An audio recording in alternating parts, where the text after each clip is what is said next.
eye sofo Apraku na wo ka ho odru pempen so ben a na mo boani kapten free no na dwunyina no adwumba kwa mabọ pa eye dwuno otia west no ose awiyeye me for board dwumi din na me rese mekaya okay na o hwe sa dwumi ya captain ma yehu se nipa ye wiye do bia na se bra na me woni fie onyina asema na na mitima no se ahyase ne de ya na enye den se ewiye na se ya na ye wiye ebeyo ana ti abra me di kan ene so for Apraku hia ye interview abro yes obeye kum chacha ne running mate enumu enam di kan ne ye interview a edi kan ti after no ana edidi nkomo ana me se abekum me kai se na okitrok chi me wo ana me te se Apraku aba enkran abaye osofo ana wagidi na oye adwuma pa me edi nkomo na mbisa ne se na eba ne se na emoye din se nti o kan a life story na kama koma nti efi ho no almost ho ana ma frɛ no frɛ na me de hene fini bi me ka hena o say hena na boko de aka bono o hwehwɛ mechi kwan then ya din koma nti efi ho no almost every time I try and check on him because na the story no me a long interview crowd on it how name story in freenensa and virtually secure when in freenensa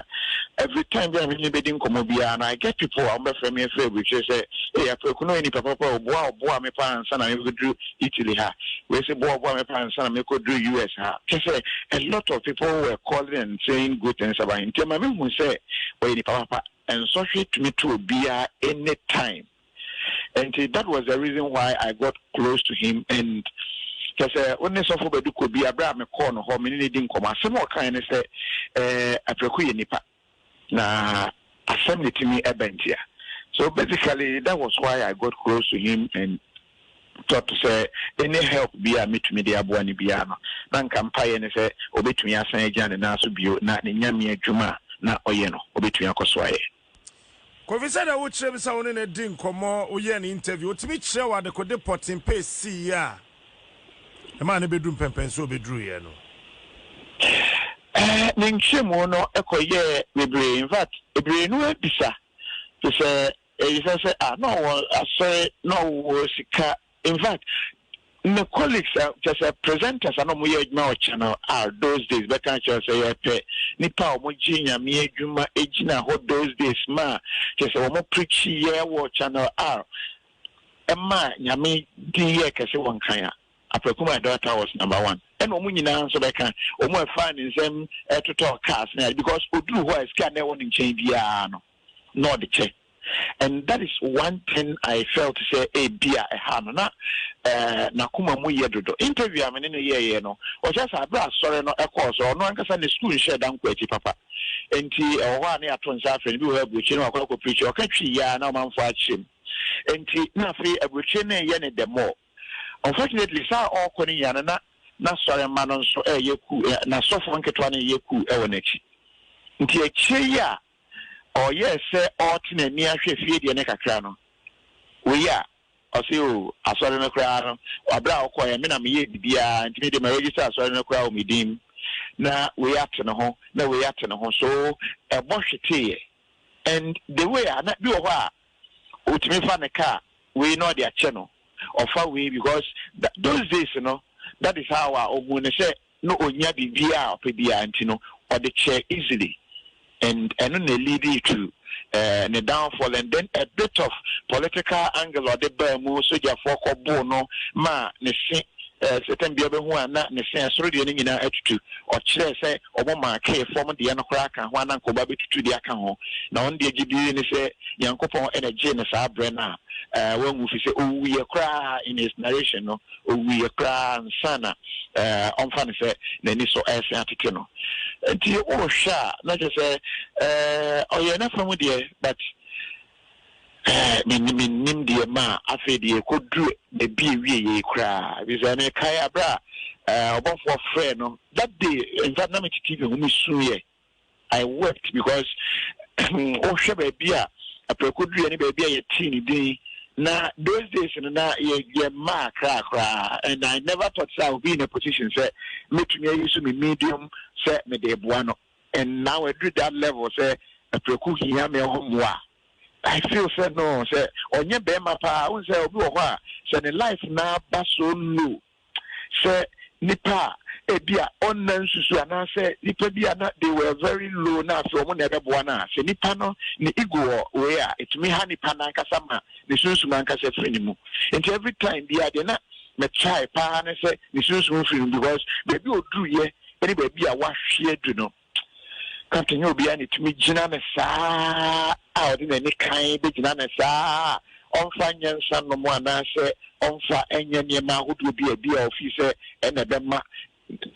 was feeling okay as a human being. I feel say nipa I won no etu free ni mu at a point in time.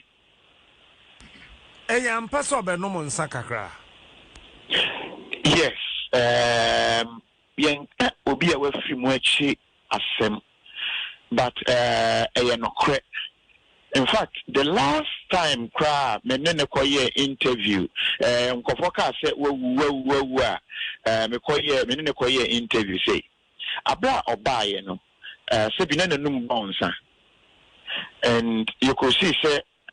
ono kasa most be if be ho no e fe ho hena ne adenti hena anya izo e ka kete mi dia kan koye oh kete say ya ma wenya ne the same words keep coming so on you we wenya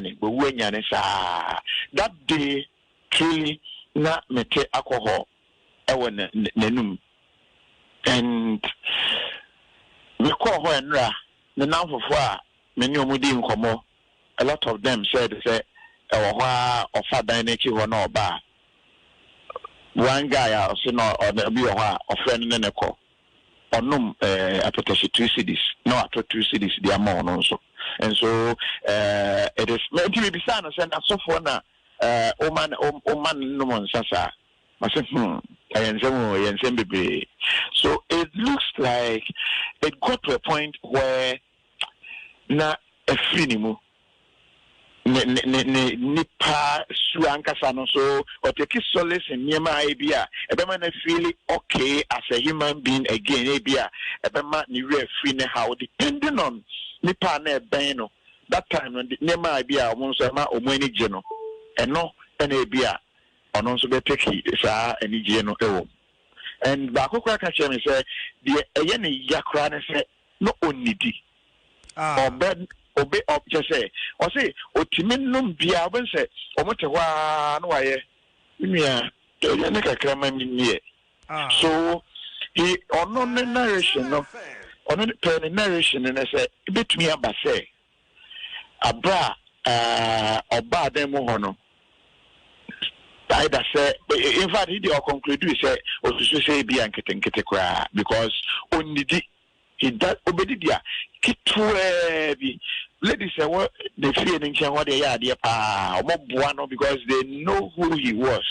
ntenya ya eja umepe biani bi ni sa o eye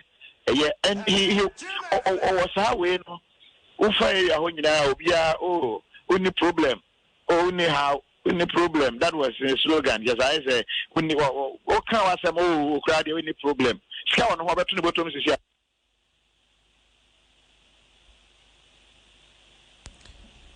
Hello, Kofi.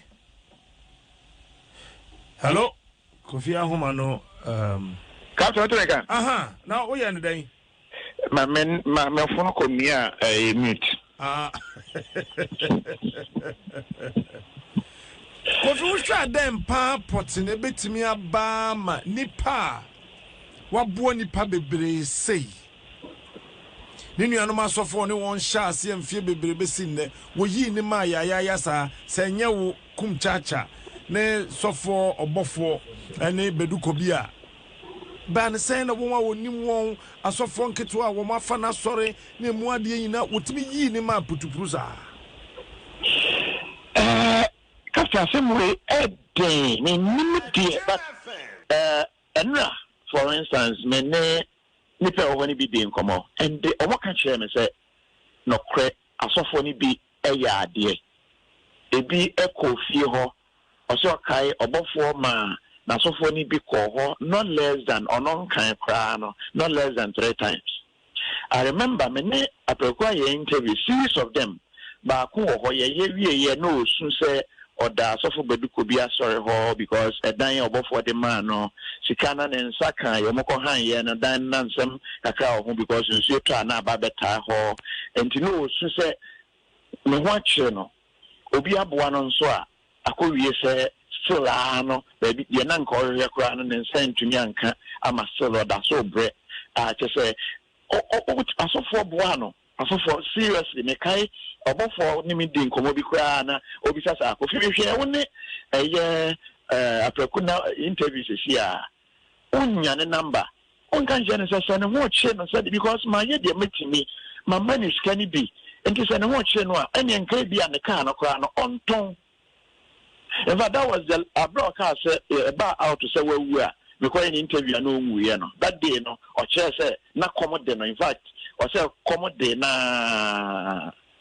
and about for first I don't know because about na say papa o ye ni na go for ye na de oye man no ko si say na moa oboa no sika o ye had na ye for cameras and na ye for sure na but truly no nipa o ho nyina nim say sika na nsa kan car and saka help be an here be another man but unfortunately Apraku akoma no to the sense still or that so the chiche that is one just say asofo ko akoboa no enti aba na say no anya careful aba say bia asofo no eyi ne maya na say till now me dream I can't really point at the reason why I still not of Apraku ho share no so just say onya no afa chiche onya no achiche then he gets back into that state kakra aka no hono na fi senso na didio se senyo make the last interview am ne ye people offer to give baby obetna enti me ko hwe adan 1 2 3 4 and me free come church say come ono adan for ne so for Apraku meaning so ne na che benya adan we ni ohwe asa areas ono betumi atena ba ko na wotesa no university Cape Coast University for more campus na ho no directly opposite nipa no or YouTube or America Ghana ni and of first we want Apraku interview now or kaya Apraku enti ne dan ye ho ne ma me nkwa ne te o me nkwa che Apraku na Apraku nkwa tena ho ni nyina ne di ho nkwa na akwa say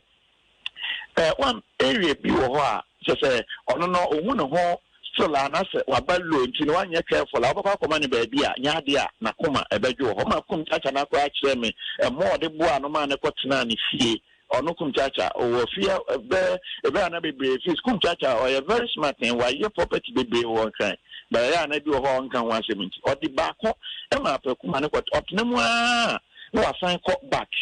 otnewa no asan ko back he was very close and he was ready to help me do be kwa no anya careful so yonko a on ha bambebu so probably be a asofo ni bi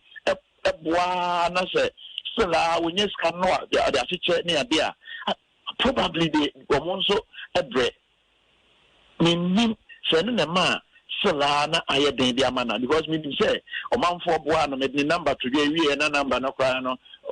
wakoyira no wo wa ne aye interview for KTF phones also ko figi phone fa kokoma no oba fra Apraku a unya no tse even enra time ne ko du ho na we had not less than 50 million ho tse after the first interview no nkofa send this can be I said the kokoma no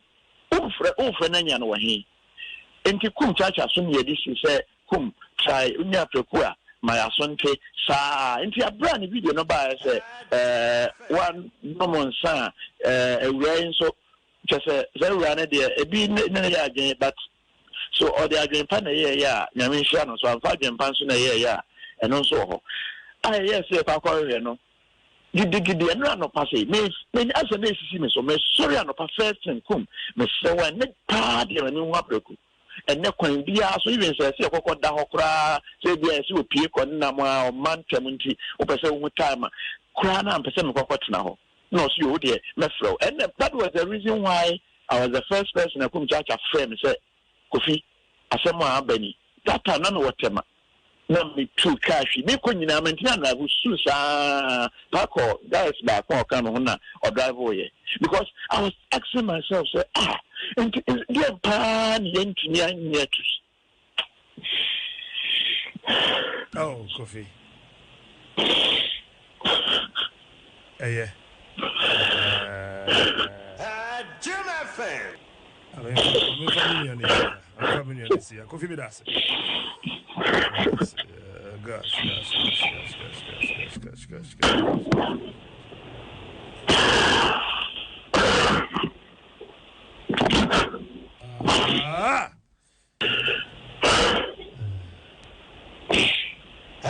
Jim FM. Kofi Mami mfa wonsi ha.